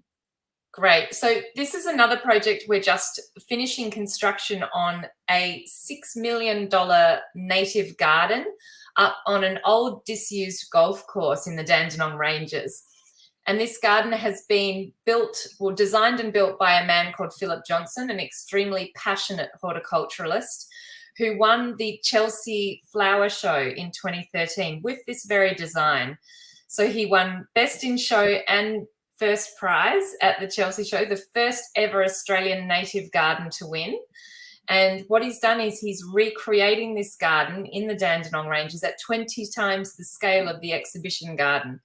And he's collected native plants from all over Australia, many of them threatened or under threat, and including things like the Woolamai pine, which you can see up in the top left-hand corner there, grass trees, which you can see in the center panel. And then there is a beautiful Waratah flower sculpture that you can see in that final piece. And it's been a significant build, this. And what we're doing now is working with the horticulturalist. You know, we've constructed this garden with him. We've helped raise the funds to do so. And now we want to activate that garden for people who can travel there physically, as well as for those who only ever get there virtually. So we've got cameras that are being set up in the garden, night vision, 24 hours, that will feed visuals into a website that we're hoping lots of people will go and visit to learn more about Australian nature. Is it? Are you planning to do it as a virtual tour? Like people can log in from all corners of the world. I certainly. Look, the website itself is not built yet, so we're on to that now, and soon enough we will be launching that website. And yes, I hope the plan is going to be a virtual tour, though it may be more, in real time even than that. So there may be the opportunity for a virtual tour if we get some drones through there, but there'll also be the opportunity to tune in at any time of day and see what wildlife is in the garden at that moment in time, or see what plants are thriving, or see whether there's volunteering activities you could join in with, because that's another component of this project too that we really want to encourage people in, is getting out there and volunteering in gardens and helping recreate some of this native wildlife in your garden at home as well by learning more about it here.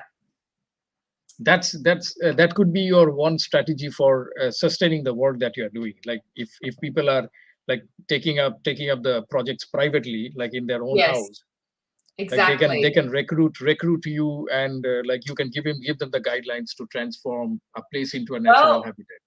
And exactly. And that's what we're hoping Philip will help us with in this garden, because he's such an expert in native plants and native wildlife in general that, that's exactly what we hope. We hope to build a bit of a guide for people who want to recreate aspects of this garden in their own home. And we think that's really important, because a lot of the gardening that happens in Australia is with introduced species. And we're trying to steer people back to a love of Australian species, because that, of course, is what will support Australian wildlife.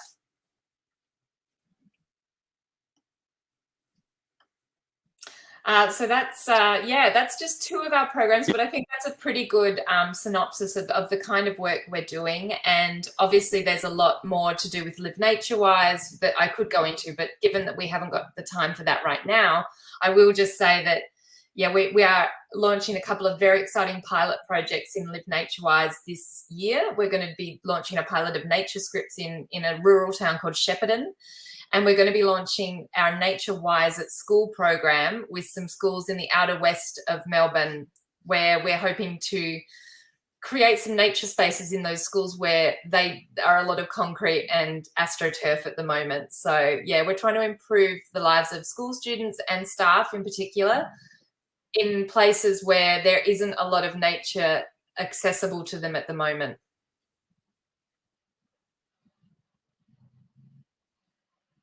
Fantastic. And like when you're speaking about schools, like feel free to reach out, because currently we are having a huge network of schools in India, like where we are trying to like do something inspired by Nature for All and IUCN. And we are open for collaborations. And like I would ask you this last question, like, you can get in touch through Nature for All, and we'll be most happy to like explore the possibilities. Fantastic. I would like ask you this last question, that leave a message for the youth. Like, how would you like to inspire the youth of today, like who are so passionate about nature conservation and raising their voices and do something for nature? I think the best advice I could give anyone who wants to help support nature is find out what's happening in your local area. I think one of the things that we've noticed is that a lot of the great, we call them in Australia friends of groups, so a group that may form around a particular park or a particular place, and that group is dedicated and devoted to looking after and keeping that place healthy. Those groups tend to be made up of older people, and it tends to be that there's an aging out process. So what I would do is encourage young people to see what they could do in their local area. What groups could they join? What groups could they form to help other people connect with nature, build a love for nature, and care for nature?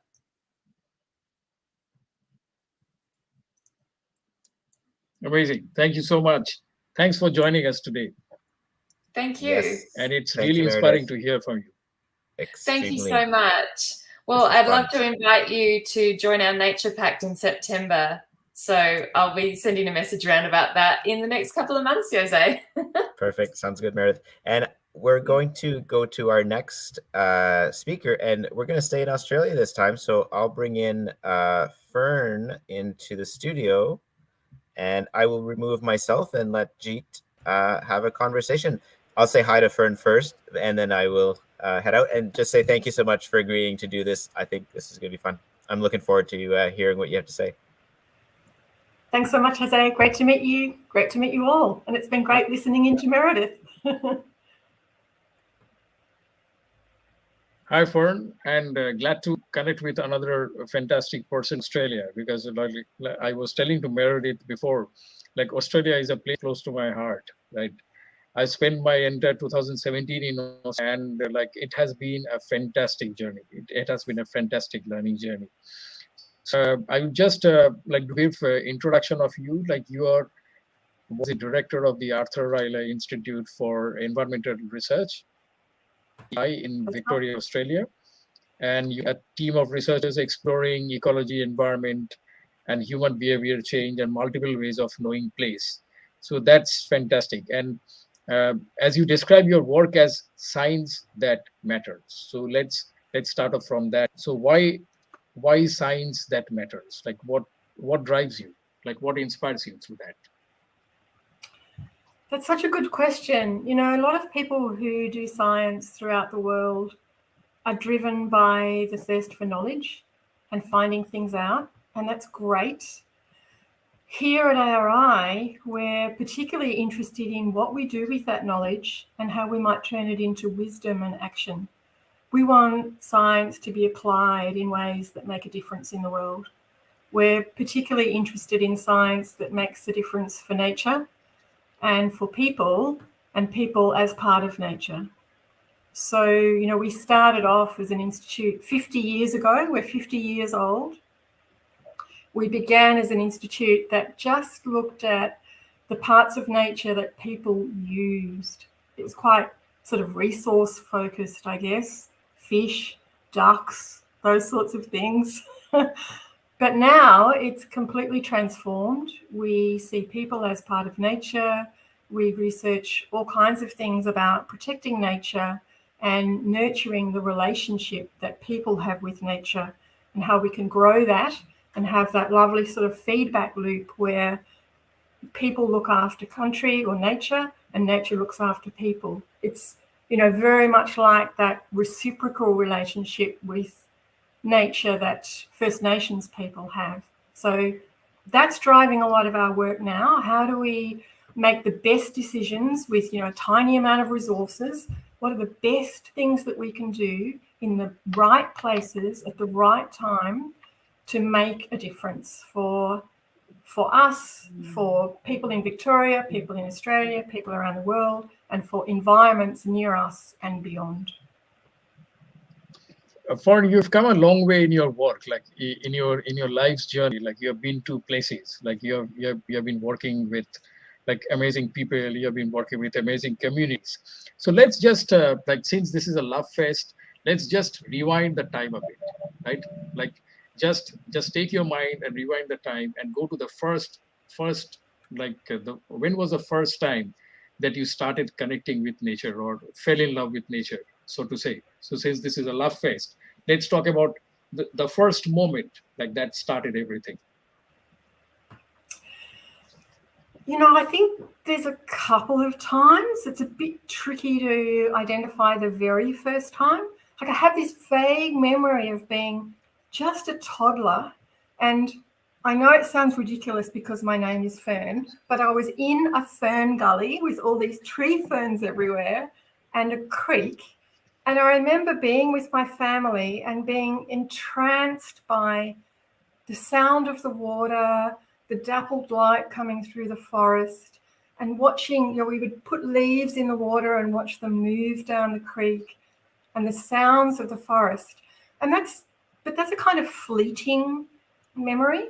I have a much more substantial memory of being at the beach, because my family owned a quite simple little house by the beach, not far from Melbourne, a couple of hours from Melbourne. And we spent almost all of our holidays there every year. That's where I learned to swim, I learned to snorkel, I learned to paddle, I learned to sail. I learned all these things about being in the water. And I know that that is where I really started to take notice of nature. That's when I started to notice the smell of it. I knew that as you got near that path that goes down to the beach, you'd start to smell the sea, and you'd start to smell the little bits of seaweed along in the top of the tide line. And as you approached it, I realized I could hear the water, and I could tell as I approached what it was going to be like that day. Would we get the bodyboards out, or would we just swim, or what would it be like? And we'd get to hear all the birds. And I just started to make all these, observations about nature. I used to particularly love snorkeling, and I would drift along in the water and look at all, the dancing shadows and reflections that you get on the sand below you. I was just entranced by that. And I loved being able to glide along at the same pace as fish and sort of be like I was a fish, like moving with them. And I felt really connected in this three-dimensional way with nature and really in nature. And I still have that kind of sense of connectivity in other contexts today. So I love it if I'm running through a woodland and there'll be a mob of kangaroos bounding along right next to me, like I'm with them, or riding my bike and there'll be a big flock of budgerigars come along, or a big flock of galahs, and it's like you're moving with them. And back in the sea, when I was doing the snorkeling, I'd love it when you'd feel yourself, being buoyed along in the water at the same pace as the kelp or the seaweed. You sort of move with it. That sense of, true connection and feeling all those senses in place really made a big impression on me. And I have many memories of that being incredibly important to me and reinforcing this sense that I am part of nature. Fantastic. Like that's so inspiring. And like as you were narrating like your own life's journey, like when you began, like I could actually visualize in front of my eyes like what you're saying. Like the visual imageries were coming right in front of my eyes. Like I could imagine the kangaroos, like the big flock of budgerigars. See, I'm coming from a design background, and I'm based in Assam in Northeast India. Like we are in the foothills of the Himalayas, and like I'm coming from a design background, and I usually employ like art and design, like along with environmental science to spread the essential message. So I think the science is a bit necessary. Like you cannot do anything without science. But I think like this is like the way you are narrating your own story, this storytelling itself, this loving the nature itself in experiencing it visually. Like, and you have mentioned that you have been working in Antarctica as well. And I think like people when they talk about Antarctica, they do not actually talk about the sound that they get to hear from the ice, right? So take us on a journey like through your words, like how Antarctica has been an inspiring factor in your life. Before I get to Antarctica, I'd like to say two things about the science that you mentioned, G, because when I use a story to talk about nature, I'm recognizing that our brains are hardwired for storytelling. And we know that from science. Science tells us that stories are a powerful way to engage people with nature. And the other thing that I'm thinking about all the time, not just my own connection with nature at the beach, but also the way we connect with nature in Antarctica, is this powerful thing around a multisensory approach. So engaging all of our senses in place to really be there. Now, I went to Antarctica actually as part of a leadership initiative. This thing called Homeward Bound is about giving women with a background in science the will and the skills to grow their voice at the leadership table in matters that affect the planet. So I wasn't there as a tourist and I wasn't there as a researcher, although I did do an honours project years ago on Antarctic algae. But we were there about what can we learn from Antarctica as a sentinel of climate change, how we can lead in global matters for the planet. But I was very interested in how do we engage with Antarctica as a place that is crucially important for all of us on the Earth, but a place that most people won't get to. And that's where I thought the multisensory thing and story is so important. So I encouraged all of us to really take notice of how we're responding to Antarctica. And we did that. And some of the things that I noticed about it were Antarctica's a place of duality. Like it's sometimes it's enormously quiet. It's like nothing. And then at other times it's just full of the sound of penguins or water doing all these sounds like trickling or running, or that boom when a glacier calves. So there's all these different sounds that are happening in Antarctica all the time. And sometimes the air is so clean that it's like pollution never existed anywhere. And then in other times, it's like, oh, penguins, oh, there's so much penguin smell. I'm just overwhelmed by it. So it's a place of these incredible extremes. And a couple of ways I'd like to tell you about the extremes that we experienced. One day, I went for a walk up the edge of this big volcanic caldera in Antarctica on an island. And I went up the side of this scree slope, and it was quite quiet and there wasn't much happening. But I came over the lip of this caldera and it was overwhelming because the whole caldera was full of 250,000 Gentoo penguins.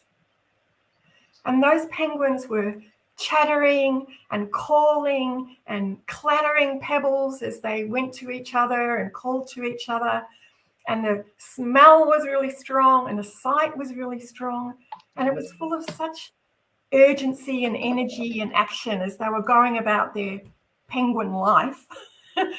I felt overwhelmed by the abundance of it. And I literally cried because it was incredibly beautiful and abundant and wonderful.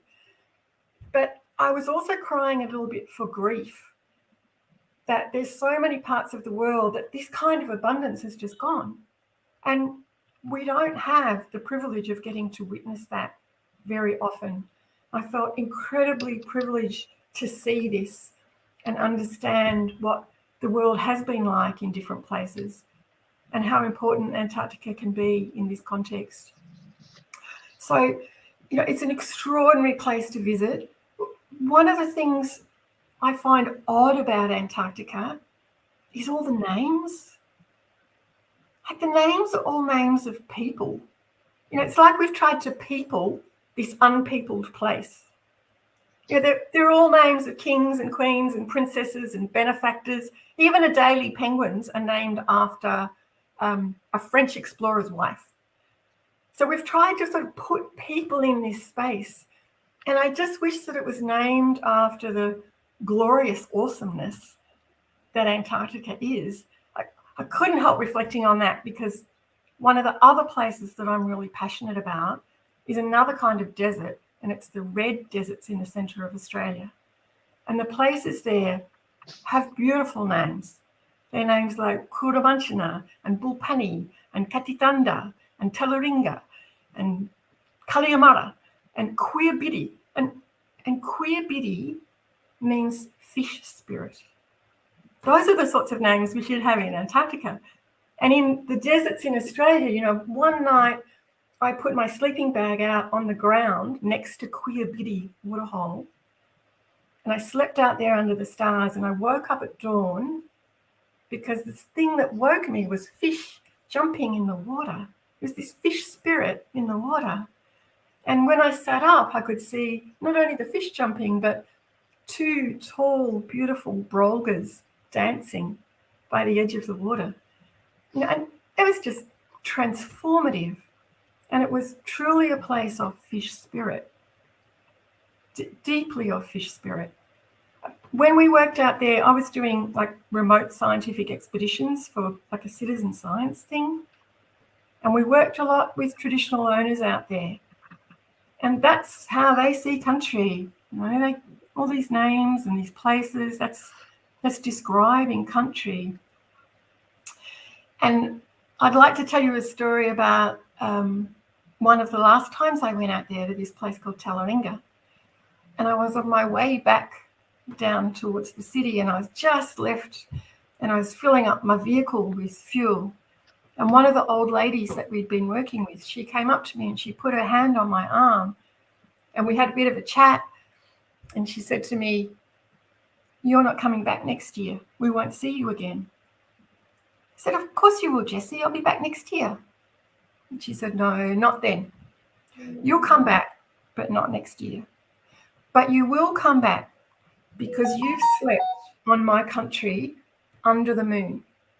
And it's tied a silver string to your heart, and you'll feel that pulling at you for the rest of your life."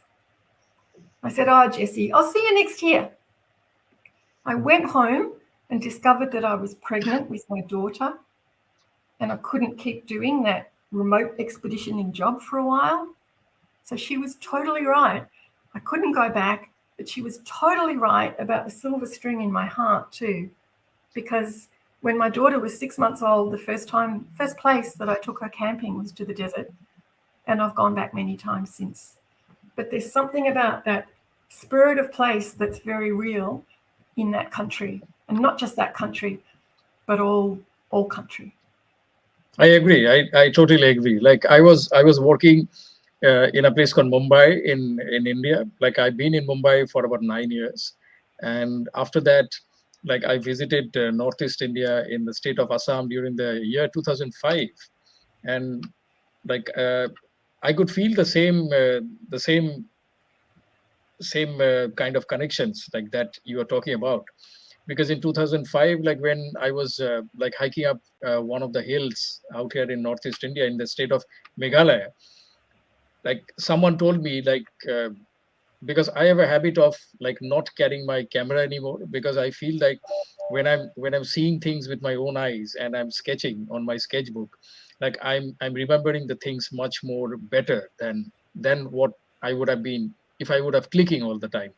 So there are places like where I would not carry my camera and I would see with my own eyes, and I would connect, sit in the places inside the forest, like beside the rivers and all. And someone told me it's the same thing, that at some point of time, like you have fallen in love with Northeast India, like you'll have to come back.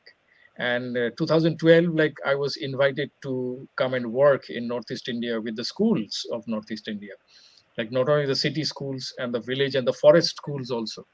So yes, like I can totally like identify with your words, and when you say that there's this connection that we have with nature, like that is so sublime, like we cannot deny it, right? And I would like to ask you one thing, that now you're playing a leadership role in the Jane Goodall Institute, and also like your own organization and all the works that you do. So what was your or rather like what's a leader like in nature conservation? Like when you step into the shoe of a leader, so how does your responsibilities change, or like how would you define a best leader or an appropriate leader in nature conservation? There are many answers to that, because I think there are many ways of leading in nature conservation, and that could be individuals just telling nature stories to each other, or doing what we're doing here, inspiring others to connect with nature. That is leadership. Demonstrating the values that we have for nature.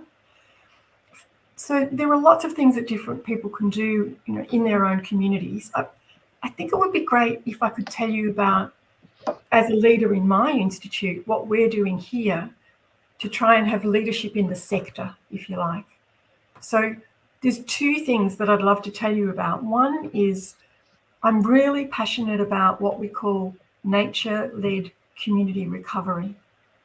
So this is when, imagine there's been big wildfires or floods, and people have been really affected by these disasters in their communities, and they're really traumatized. And the nature around them has been smashed. It's really traumatizing for people.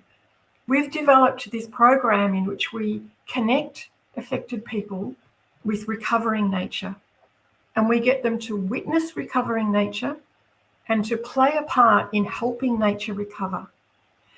And that actually addresses a whole lot of scientific psychological principles which help the people recover, and their actions help nature recover. So it's addressing things like a sense of calmness and safety, a sense of connectedness with nature and each other, a sense of agency or control over what's happening in your life, and a sense of hope for the future. So those things can make a big difference for people, and in this lovely feedback loop that happens when they do good things for nature. So that's a program that I'm really passionate about, and in this, increasingly extreme event world will become even more important. The other one is the work that we're doing that we call Victorians Value Nature. So in the state of Victoria in Australia, I'm incredibly proud that we've got a quite unusual biodiversity strategy. So lots of governments have biodiversity strategies which are about making nature healthier or in better condition. We have that as one goal. But the other goal that is equally part of our strategy is that people will connect and act for nature. So that means that we do a lot of research on, well, what kind of actions should they do? And how will we know if they're connected with nature? And how will we know if those actions are making a difference? So we have a research program here, and we run an annual nature festival to help people connect and do things. And we monitor all of that. And one of the things we've identified is 5 key things that we want people to do to connect with nature. And those things include spend time in nature, because we know that's a predictor of people doing good things for nature. Act for nature, so volunteering, it might be citizen science, it might be planting trees, there's all sorts of things you can do for act for nature. Control your pets. So if you've got cats or dogs, it is unbelievable how much damage they can do to wildlife. So keep your pets controlled. Tell stories about nature and advocate for nature. So all those things are really powerful things that anyone can do, and they will be being a leader for nature in their community, in the circle of influence that they have nearby and outwards into the world. And that's why I love your Love Fest festival, because it's fantastic in telling stories of nature. That's the best essence of it. Like it's so inspiring to know from you and know about your journey, your life's journey, and what inspires you. I don't know, how much more time do we have? Do we have 3-4 minutes, Jose? Yeah, you got about 3-4 minutes. That's fine. Okay. This is great. I love hearing Fern's stories. This is amazing. Yes, that's the reason why I framed some specific questions for Fern, because I was going through her profile, and leaving aside the scientific part and leaving aside the amazing work that she's been doing, I think I wish I could bring Fern to India and make her sit with a group of kids from the school, both from the villages and the cities, and just hear to her stories, not getting too scientific or not explaining concepts about how the algae can give us biofuel and all. So that's just the story, just an inspiring story. Thank you so much. Well, I think we should do that. Definitely, In the definitely. interim, what about if I showed you something and took you to where I am? Can I share my screen? Surely. Please do that. Let me try that. Share screen. Not sure if it'll share the right one. This one. Is that working? Yeah, it's working. Is it on the right? I think if you click present, You should be able to get it to work, like at the present button at the bottom of the PowerPoint. Oh, is it doing it already? Yeah, but you can't hear the sound. You can see it, but if you There's click no sound. yeah, There's no but sound. if you click the present button at the bottom of the PowerPoint, you should be able to show the whole screen.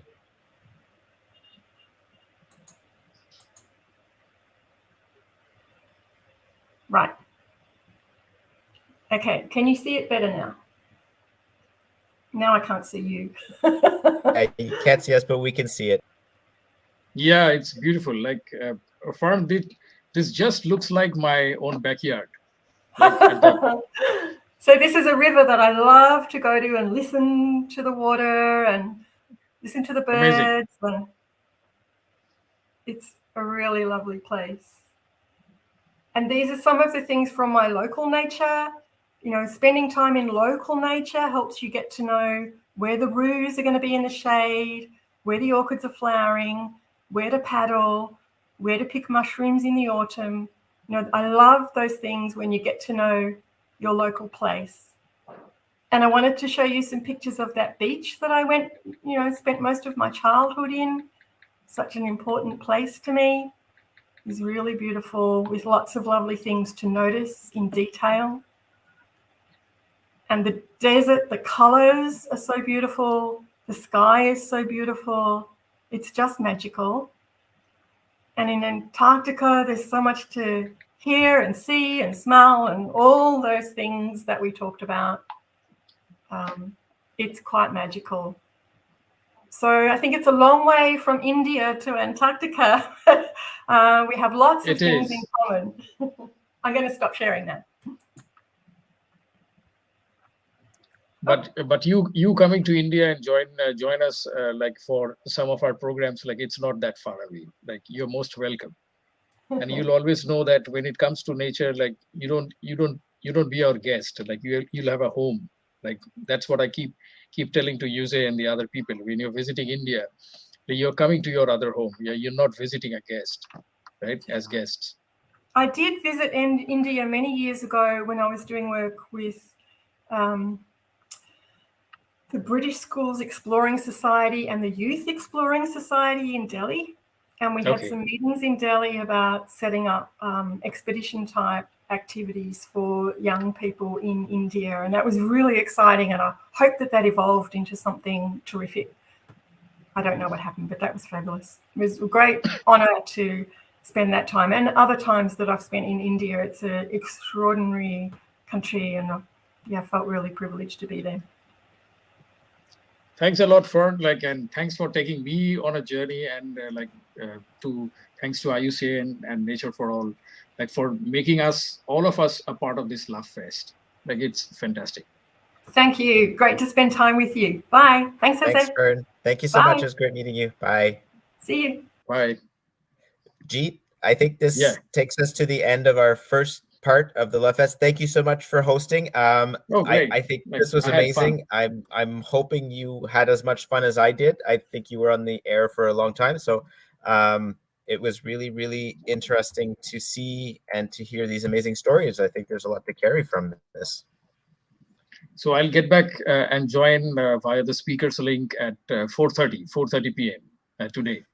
Yeah, sounds good. All right. Thank you, everyone, for joining us today. And we're going to take a break for now, but we will be back online and live at 10:30 a.m. GMT time later today. Thank you so much, and have a great morning, evening, afternoon, wherever you are. And we'll see you all soon, hopefully. Thank you so much.